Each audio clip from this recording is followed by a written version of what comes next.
আসসালামু আলাইকুম। আজকে আমি এক সময়ে উপস্থিত হয়েছি যখন সারা বিশ্বের মুসলমান নির্যাতিত, মুসলমানদেরকে হত্যা করা হচ্ছে, বিশেষ করে ইহুদিবাদী রাষ্ট্র ইসরায়েল কর্তৃক। আজকে আমার ফিলিস্তিনি ভাইদেরকে হত্যা করা হচ্ছে, নির্বিচারে পরামর্শ করা হচ্ছে। আমরা বাংলাদেশের নাগরিক হিসাবে এই হত্যার তীব্র নিন্দা ও প্রতিবাদ জানাচ্ছি। একই সাথে আমি এই দেশের নাগরিকদেরকে উদাত্ত আহ্বান জানাই, আজকে এই দেশে যারা ইসরায়েলি পণ্য বিক্রয় করেন, ক্রয় করেন, বাণিজ্য করতেছেন, তাদেরকে আমি উদাত্ত আহ্বান জানাবো, আপনারা ইসরায়েলি পণ্য বয়কট করুন। ইসরায়েলি পণ্য আর যাতে কোনো দোকানে, কোনো মার্কেটে, কোনো অবস্থাতে বিক্রি না হয়।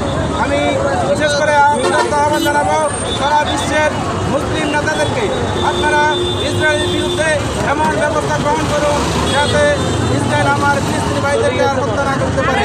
আমি আশা করি আমাদের ফিলিস্তিনি একটি স্বাধীন সার্বভৌম রাষ্ট্র গঠন করার মাধ্যমে এই সমস্যার সমাধান হবে।